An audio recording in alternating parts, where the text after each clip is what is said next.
बांसवाड़ा से खबर है, जहां बांसवाड़ा जिले में उप निरीक्षक यानी कि एसआई और प्लाटून कमांडर संयुक्त प्रतियोगी परीक्षा रविवार से शुरू हो गई है। यानी कि आज से परीक्षा की शुरुआत हो गई है। यह परीक्षा 2 दिनों तक जिले के 21 केंद्रों पर आयोजित की जा रही है, जिसमें कुल 28,420 अभ्यर्थी 4 पारियों में यहाँ पर 2 पारियों में परीक्षा में भाग ले रहे हैं। पहले दिन की पारी सुबह 11 बजे से 1 बजे तक, तो वहीं दोपहर 1 बजे से दूसरी पारी दोपहर 3 बजे से शाम 5 बजे तक आयोजित की गई है। परीक्षा को लेकर जिला प्रशासन और पुलिस पूरी तरह से अलर्ट मोड पर है, जहां सभी केंद्रों पर कड़े सुरक्षा के इंतजाम किए गए हैं और निगरानी बढ़ा दी गई है। नकल गिरोह पर रोक लगाने के लिए प्रशासन ने सूचना देने वालों के लिए 1 लाख रुपए का इनाम भी यहां पर घोषित किया है। तो वहीं सख्ती के चलते निर्धारित समय के बाद परीक्षा केंद्र पहुंचे अभ्यर्थियों को प्रवेश नहीं दिया गया है, जिससे कई परीक्षार्थी परीक्षा से वंचित रह गए। राजस्थान लोक सेवा सूचना आयोग की ओर से 2 दिवसीय परीक्षा होने जा रही है। उस परीक्षाओं के अंदर में फिलहाल अगर आप मेरे पीछे आप देखते हैं, ये परीक्षा केंद्र है। तमाम पुलिस के यहाँ पर जवान हैं। आपको बता दें कि इस परीक्षा के अंदर में किसी भी प्रकार की कोई नकल नहीं हो जाए, इसके लिए चप्पे चप्पे पर पुलिस के जवान तैनात किए गए हैं। साथ ही 1 लाख रुपए का इनाम भी घोषित किया गया है। आपको बता दें कि बांसवाड़ा के अंदर में टोटल 21 सेंटर है और 21 सेंटर के अंदर में 28,420 जो अभ्यर्थी हैं वो अपने भविष्य की परीक्षा यहाँ पर दे रहे हैं। आपको बता दें कि ये जो परीक्षा है वो 2 दिन होगी, 2 पारियों के अंदर में होगी। उसको लेकर तमाम प्रकार की जो तैयारियां हैं वो यहाँ पर पूरी कर ली गई हैं। अभ्यर्थी की जो पहली परीक्षा है वो अंदर चल रही है और बाहर जो पुलिस के जवान हैं वो यहाँ पर है, बाहर सुरक्षा व्यवस्था बनाए हुए बैठे हुए ताकि किसी भी प्रकार की कोई चूक नहीं हो। एक दिन पहले ही इस परीक्षाओं को लेकर तमाम प्रकार के जो निर्देश हैं वो जारी कर दिए गए हैं, लेकिन इसके बावजूद भी कुछ अभ्यर्थी जल्दीबाजी के अंदर में आए, कुछ लेट आए, जिनको बाहर का रास्ता देखना पड़ा। लेकिन जो अभ्यर्थी जल्दी आए थे वो परीक्षा केंद्र के अंदर पहुंच परीक्षा दे रहे हैं। लेकिन कुछ ऐसी स्थितियों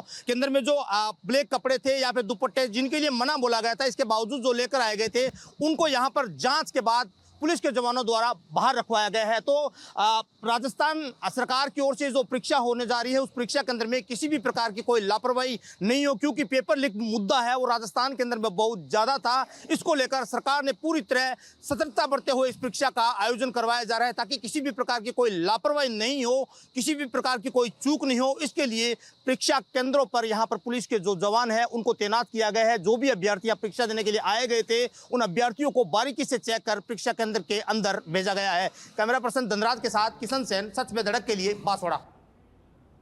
और अब खबर जोधपुर से है, जहां जोधपुर में राजस्थान लोक सेवा आयोग की ओर से आयोजित पुलिस उप निरीक्षक एवं प्लाटून कमांडर प्रतियोगी परीक्षा 2025 रविवार को 2 सत्रों में शुरू हो गई है। परीक्षार्थियों को प्रत्येक सत्र से 1 घंटे पहले परीक्षा केंद्र में प्रवेश दिया गया है। जिले में 111 केंद्रों पर करीब 35,000 अभ्यर्थी परीक्षा में शामिल हो रहे हैं। तो एसीपी के अनुसार सभी केंद्रों पर सुरक्षा के पुख्ता इंतजाम किए गए हैं और सघन जांच के बाद ही अभ्यर्थियों को प्रवेश दिया गया है।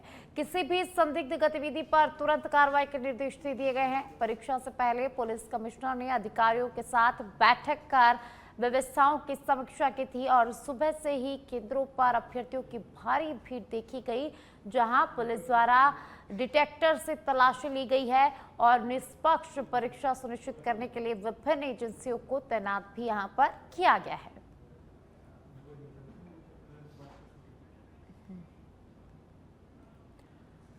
और इसी बीच खाजूवाला से बड़ी खबर सामने आ रही है, जहां इंटरनेशनल बॉर्डर इलाके से पकड़ा संदिग्ध विदेशी नागरिक खाजूवाला मार्केट से होते हुए जा रहा था अंतर्राष्ट्रीय बॉर्डर की ओर। स्थानीय लोगों ने विदेशी नागरिक को देखकर पुलिस को इसको सूचना दे दी है। तो खाजूवाला पुलिस ने विदेशी नागरिक को डिटेन कर लिया है। बीएसएफ, सुरक्षा एजेंसी और पुलिस के द्वारा पूछताछ की गई है। पूछताछ के बाद अब भेजा जाएगा बीकानेर जीआईसी के लिए। डेनमार्क का रहने वाला है विदेशी नागरिक और डेनमार्क का विदेशी नागरिक के बॉर्डर इलाके में पहुंचना ये बहुत बड़ी बात है। हालांकि पूछताछ और जांच के बाद पूरी जो तरह से जो खुलासा है वो यहां पर हो पाएगा। खाजूवाला पुलिस थाना क्षेत्र से विदेशी नागरिक पकड़ा गया, इस वक्त की बड़ी जानकारी। तो खाजूवाला बाजार से होते हुए बॉर्डर की तरफ ये विदेशी नागरिक जा रहा था और लोगों ने इसको देखकर इसकी सूचना तुरंत पुलिस को दी। खाजूवाला पुलिस तुरंत मौके पर पहुंची और विदेशी नागरिक को डिटेन किया गया। स्थानीय लोगों ने विदेशी नागरिक को देखकर पुलिस को सूचना दी। पुलिस ने विदेशी नागरिक को डिटेन कर लिया है, उससे पूछताछ की गई है। तो आपको बता दें कि जो विदेशी नागरिक है वो डेनमार्क का रहने वाला है और आपको ये बहुत बड़ी बात है कि एक विदेशी नागरिक अंतर्राष्ट्रीय बॉर्डर की तरफ जा रहा था, लेकिन पुलिस ने विदेशी नागरिक को डिटेन कर लिया, उससे पूछताछ की जा रही है।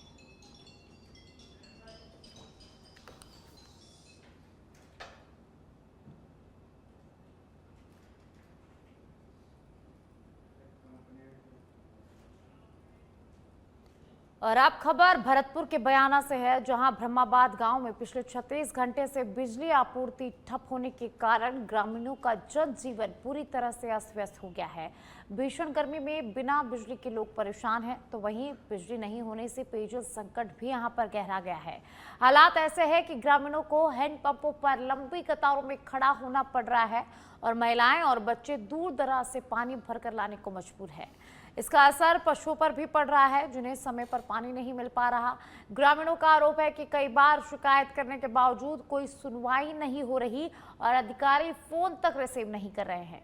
इस बीच भरतपुर से एससी के बयान एक सामने आया है। ये कोई नई बात नहीं है, अब तक जितना हो सकता था वो हो गया, बाकी कल देखेंगे। ये बयान सामने आया एससी का, जिसने लोगों को आक्रोश यहाँ पर और बढ़ा दिया है लोगों का। ग्रामीणों ने चेतावनी दी है कि जल्द बिजली बहाल नहीं हुई तो वे आंदोलन करेंगे।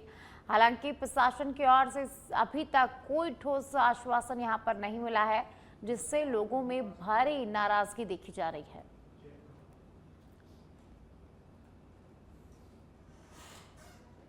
तो बयाना से खबर है, जहां ब्रह्माबाद गांव में पिछले 36 घंटे से बिजली गुल है। भीषण गर्मी में ग्रामीण इससे काफी परेशान है और बिजली नहीं होने के कारण पेयजल संकट भी यहां पर गहराता जा रहा है।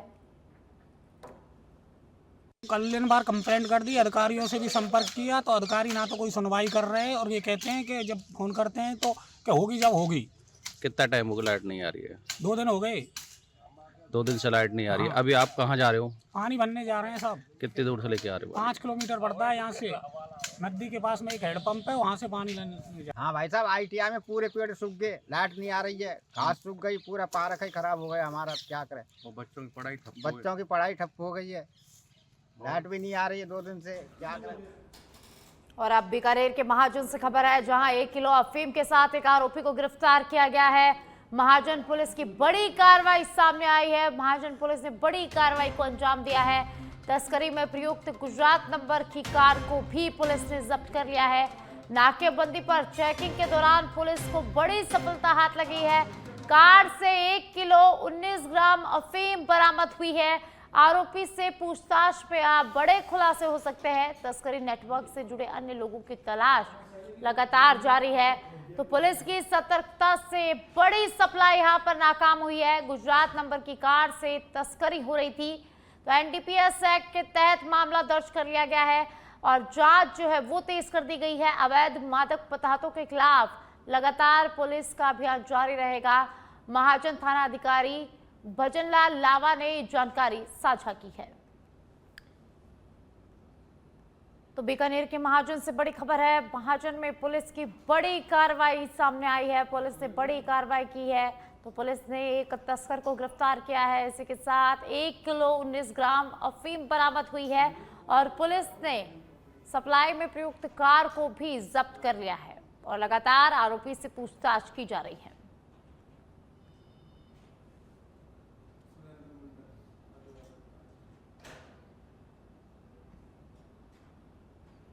और ज्यादा जानकारी के लिए सहयोगी सुरेंद्र मंडा मेरे साथ फोन लाइन पर जुड़ चुके हैं। सुरेंद्र, महाजन में पुलिस की बड़ी कार्रवाई देखने को मिली है। पुलिस ने कार जब्त किया है। 1 किलो 19 ग्राम अफीम के साथ एक तस्कर को भी यहां पर गिरफ्तार किया गया है। तो किस तरह से कार्रवाई को अंजाम दिया गया? जी देखिए, जिस प्रकार से अवैध मादक पदार्थों की तस्करी के खिलाफ जिला पुलिस प्रशासन की ओर से चलाए जा रहे विशेष अभियान के तहत महाजन पुलिस ने एक प्रभावी कार्रवाई करते हुए एक कार से 1 किलो 19 ग्राम अफीम बरामद की है। एक आरोपी को गिरफ्तार किया गया है। महाजन थाना अधिकारी भजनलाल लावा ने जानकारी देते हुए बताया कि उच्च अधिकारियों के निर्देशन पर जैतपुर पुलिस चौकी के आगे नाकाबंदी की जा रही थी। नाकाबंदी के दौरान इस कार को रोका गया, पूछताछ की गई और तलाशी ली तो कार से 1 किलो 19 ग्राम अफीम है वो बरामद की गई है। फिलहाल आरोपी को गिरफ्तार कर लिया है। एनडीपीएस एक्ट के तहत मामला दर्ज कर लूणकुंड से थानाधिकारी गणेश कुमार बिश्नोई को जांच की गई है। फिलहाल पूछताछ की जा रही है कि ये कहाँ से ये अफीम लेके आया था, किन लोगों को सप्लाई करने जा रहा था। जी बहुत बहुत शुक्रिया सुरेंद्र इस तमाम जानकारी को साझा करने के लिए। और अब खबर सवाई माधोपुर से है, जहां सवाई माधोपुर जिले के बौली कस्बे में उस वक्त हड़कंप मच गया जब नगर पालिका क्षेत्र के एक सार्वजनिक शौचालय में युवती के शव मिलने की सूचना मिली। तो सूचना मिलते ही आसपास के लोगों की भारी भीड़ वहां पर जमा हो गई और इलाके में अफरा तफरी यहां पर मच गई। मौके पर पुलिस पहुंची और जांच शुरू कर दी गई है। प्रारंभिक जांच के दौरान युवक के पैरों में हल्की हरकत देखी गई, जिसके बाद तुरंत एम्बुलेंस की मदद से उसे अस्पताल पहुंचाया गया है। चिकित्सकों के अनुसार युवक की हालत नशे के ओवरडोज के कारण बिगड़ी थी और वह बेसुध अवस्था में मिला। इस घटना के बाद क्षेत्र में बढ़ते नशे के कारोबार को लेकर एक बार फिर सवाल खड़े हो गए हैं। स्थानीय लोगों का कहना है कि चरस, स्मैक और शराब जैसे नशे युवाओं के लिए अभिशाप बनते जा रहे हैं। तो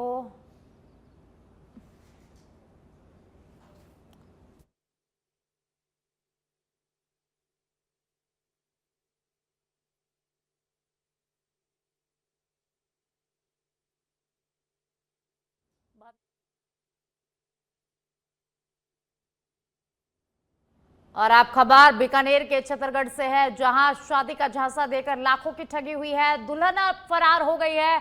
छतरगढ़ क्षेत्र में शादी के नाम पर ठगी का बड़ा मामला सामने आया है। दुल्हन ने परिवार में मौत का बहाना बनाकर लाखों रुपए और जेवरात लेकर ये जो दुल्हन है वो फरार हो गई है।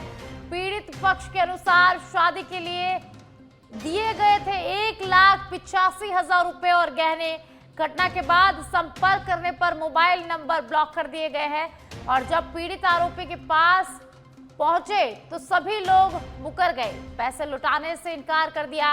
शादी से पहले ही ठगी की साजिश जो है वो रच ली गई थी। फर्जी पहचान और झूठे रिश्तेदार बनकर धोखा किया गया है। दुल्हन गैंग के साथ मिलकर वारदात को अंजाम दिया गया।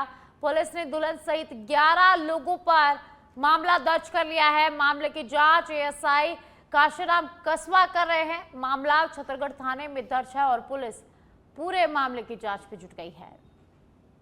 तो बीकानेर से ये बड़ी खबर, शादी का झांसा देकर लाखों रुपए ठगी का मामला सामने आया है। दुल्हन यहां से फरार हो गई है।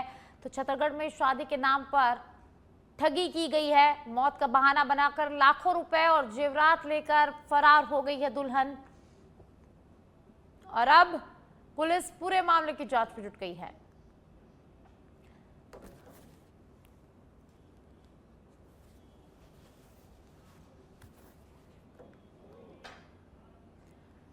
और अब खबर चाकसू से है, जहां चाकसू कस्बे में देर शाम एक दर्दनाक सड़क हादसे ने पूरे इलाके को झकझोर कर रख दिया है। बड़े बालाजी के पास सड़क किनारे खड़े ट्रैक्टर ट्रॉली में बाइक घुसने से एक युवक की मौत हो गई है, तो जबकि उसके पिता और बेटी गंभीर रूप से घायल हो गए हैं। जानकारी के अनुसार तीनों लोग बाइक पर सवार होकर अपने घर लौट रहे थे और इसी दौरान रास्ते में खड़े ट्रैक्टर ट्रॉली से उनकी बाइक की जोरदार टक्कर हो गई और ये टक्कर इतनी जबरदस्त थी कि बाइक चला रहा युवक मौके पर ही अचेत हो गया। हादसे के बाद आसपास मौजूद लोगों ने तुरंत घायलों को अस्पताल पहुंचाया, जहां डॉक्टरों ने युवक को मृत घोषित कर दिया है। वहीं गंभीर रूप से घायल पिता और बेटी को प्राथमिक उपचार के बाद बेहतर इलाज के लिए जिला अस्पताल जयपुर रेफर कर दिया गया है।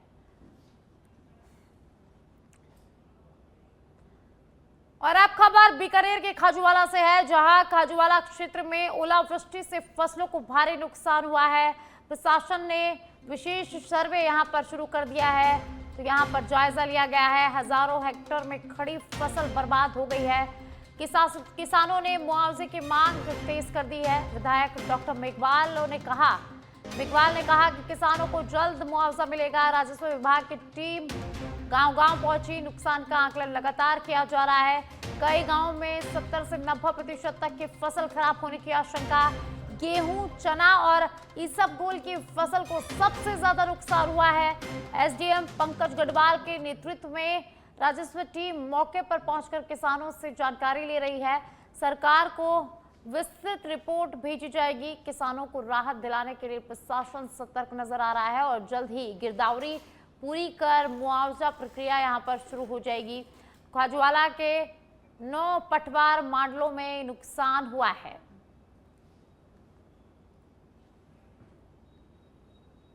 नुकसान तो किसान का बिल्कुल ये 100% सारी फसलें चौपट हो चुकी है। गेहूं की फसल तो बिल्कुल ही खत्म हो चुकी है और इसबगोल की और जो चना है ये भी खड़ी फसलें थी वो तो बिल्कुल चौपट हो चुकी है, खत्म हो चुकी है। बहुत भारी नुकसान हुआ है। मैं एमएलए साहब से भी मांग करता हूं और बात भी हुई है कल मेरी एसडीएम साहब से सबसे कि सभी किसानों को सियासर प्लस श्यामरधाम पंचायत में 2 पंचायतों में भारी नुकसान हुआ है ओलावृष्टि से और इनका प्रत्येक किसान को मुआवजा देकर राहत प्रदान करें। वर्षा और ओलावृष्टि दोनों की वजह से खाजूवाला क्षेत्र में लगभग अभी जो प्रारंभिक आकलन किया है उसमें लगभग 6 बटवार मंडल हैं जहां पर 20 से लेकर 40% तक का नुकसान देखा गया है। बाकी जांच जारी है पटवारी द्वारा फील्ड में और विस्तृत आकलन बाद में भेजा जाएगा और जैसी भी स्थिति होगी सरकार को अवगत कराया जाएगा। जनहानि की कोई अभी तक सूचना नहीं है। पशु हानि में 3 बकरियों और 1 गाय से संबंधित सूचना मिली है। कलेक्टर साहब के आदेश यही है कि जो किसानों को जिस तरह की भी हानि हुई है, फसलों को जो हानि हुई है, उनसे संबंधित जो वास्तविक धरातल की सूचना है वो उन तक पहुंचाई जा सके, जिसके आधार पर उनको सहायता प्रदान की जा सके। किसानों की खड़ी फसलें खेतों में जो कि लगभग बर्बाद हो चुकी हैं, कुछ जो कटाई की हुई थी वो भी नष्ट हो चुकी हैं, जिसका आज हम मौके पर किसानों के साथ खेतों में पूरे चक्कों में घूमकर मुआयना कर रहे हैं। और हमारी प्रशासन से मांग है कि ये जो नुकसान किसानों का हुआ है इसकी आपदा प्रबंधन व फसल बीमा विभाग से क्लेम राशि जारी करवा के किसानों को कुछ राहत प्रदान करें ताकि किसान इस आर्थिक संकट से कुछ उभर सके। क्योंकि 6 महीनों की मेहनत के बाद बेटे की तरह पाली हुई फसल किसान की एक पल में अतिवृष्टि और ओलावृष्टि से बर्बाद हो चुकी है, जिससे किसान। भरतपुर जिले के बयाना रेलवे स्टेशन पर रविवार उस समय हड़कंप मच गया जब प्लेटफॉर्म नंबर 1 पर एक आवारा सांड घूमता नजर आया। सुबह करीब 6:29 पर हुई इस घटना का वीडियो एक यात्री ने बना लिया, जिसमें सांड के प्लेटफॉर्म पर घूमने से यात्रियों में डर और अफरा तफरी का माहौल दिखाई दिया। स्थानीय लोगों का कहना है कि स्टेशन परिसर में आवारा पशुओं का आना आम बात हो गई है, लेकिन रेलवे प्रशासन इस ओर कोई ठोस कदम नहीं उठा रहा है। इस घटना के बाद यात्रियों की सुरक्षा को लेकर गंभीर सवाल खड़े हो गए हैं। लोगों का कहना है कि रेलवे प्रशासन को स्टेशन परिसर की सुरक्षा सुनिश्चित करने के लिए प्रभावी कदम उठाने चाहिए ताकि भविष्य में ऐसी घटनाओं की पुनरावृत्ति न हो सके। और अब खबर बीकानेर के बज्जू से है, जहां अवैध खनन पर कार्रवाई हुई है। पंचपीठ की ढाणी में ये बड़ी कार्रवाई हुई है। मौके से 2160 टन कंकड़ जब्त किए गए हैं। कंकड़ खनन पर 9.84 लाख रुपए का जुर्माना भी लगाया गया है। खनन विभाग, राजस्व विभाग एवं पुलिस की संयुक्त कार्रवाई। तो अराजी राज एवं नहर के पट्टी की भूमि पर यह अवैध खनन हो रहा था। एक पोकलेन मशीन को भी यहां पर जब्त कर लिया गया है। तो 2160 टन कंकड़ जब्त किए गए हैं। कंकड़ खनन पर 9.84 लाख रुपए का जुर्माना यहां पर लगाया गया है। तो बीकानेर से खबर, पंचपीठ की ढाणी में अब खनन पर बड़ी कार्रवाई की है। मौके से 2160 टन कंकड़ जब्त किए गए हैं और कंकड़ खनन पर 9.84 लाख रुपए का जुर्माना लगाया गया है। चलिए खबरों में आगे बढ़ेंगे। नावा सिटी मुख्यालय स्थित मारोट के श्री देवनारायण मंदिर परिसर में राजस्थान सहकारी कर्मचारी संयुक्त संघ समिति जयपुर शाखा नामा के अधीन समिति अध्यक्षों और व्यवस्थापकों की बैठक आयोजित की गई। बैठक में उपस्थित समिति अध्यक्षों ने व्यापकों की 4 सूत्रीय मांग का समर्थन करते हुए मुख्यमंत्री भजनलाल शर्मा को पत्र भेजा है। इस दौरान नामा ब्रांच के अध्यक्ष सहित समिति कार्मिक भी मौजूद रहे। पत्र के माध्यम से सहकारी कर्मचारियों की समस्याओं के समाधान की मांग करते हुए कैडर अथॉरिटी के गठन की आवश्यकता जताई गई है, ताकि कर्मचारियों के प्रबंधन के लिए स्वतंत्र व्यवस्था बनाई जा सके और साथ ही लंबे समय से कार्यरत व्यवस्थापक, सहायक व्यवस्थापक, सेल्समैन, कंप्यूटर ऑपरेटर और सहायकों के लिए स्क्रीनिंग के माध्यम से नियमितीकरण प्रक्रिया शुरू करने की मांग की गई है, जिससे कर्मचारियों को स्थायित्व यहां पर मिल सके। ग्राम सेवा सहकारी समिति के उद्देश्य के लिए व्यवस्थापकों की और अध्यक्षों की मीटिंग थी, जिसमें किसानों का भला कैसे हो और उनके बहुउद्देशीय योजनाओं के लिए और व्यवस्था अभी 1 महीने से हड़ताल पे चल रहे हैं, तो अपनी मांगों को लेके हमारे को अवगत कराया और हमने उनको आश्वासन दिया है भाई आपकी जो भी मांगे जायज़ हैं उनका हम समाधान कराएंगे और अधिक ऊपर लेवल तक पहुंचाएंगे। ग्राम सेवा सहकारी समिति के उद्देश्य के लिए व्यवस्थापकों की और अध्यक्षों की मीटिंग थी। संबंधित व्यवस्थापकों की लंबित मांगे थी, जो कुछ दिनों से आंदोलन भी थे और अभी हड़ताल पे चल रहे हैं। हमारी जो अध्यक्षगणों की जो पूरी टीम है नामा विधानसभा क्षेत्र की, उन्होंने इन्हें समर्थन दिया है। इनकी जो वाजिब मांगे हैं इन्हें मानी जाए, सरकार तक ये मांगे पहुँचें और जो इनका हक अधिकार है इनके लिए सभी अध्यक्षगण तैयार हैं। साथ ही आने वाले समय में किसानों के लिए DAP है, यूरिया है, अन्य की जो कीटनाशक हैं वो सहकारी। आज हमारी जो मीटिंग थी ये व्यवस्थापक द्वारा रखी गई थी, जिसमें उनकी कुछ प्रमुख मांगे थी उनको अवगत कराया गया। इतने दिन हड़ताल की वजह से काफ़ी हमारा जो किसान वर्ग है, जो गांव में पेंशन लेने वाले हैं, उनके काफ़ी परेशानी में थे, तो आज इन्होंने हमको अवगत कराया है, तो हमने इनको आश्वासन दिया है CM साहब तक इस बात को पहुँचाए जाएंगे। और अब खबर सिरोही के आबू रोड से है, जहां नेशनल हाईवे किनारे शराब की दुकान में भीषण आग लग गई है। शॉर्ट सर्किट से आग लग गई है और आग से मौके पर अफरा तफरी मच गई। उठते धुएं और आग की लपटों को देखकर लोगों ने पुलिस को इसकी सूचना दी। सूचना पर रिको पुलिस और नगर पालिका की दमकल मौके पर पहुंची। शटर को तोड़कर कड़ी मशक्कत से आग बुझाने का प्रयास यहां पर शुरू किया गया। इसके साथ दुकान में रखी शराब सहित अन्य सामान जलकर राख हो गया है। मावल हाईवे स्थित जय अंबे होटल के पास की पूरी घटना है, जहां शराब की दुकान में भीषण आग लग गई।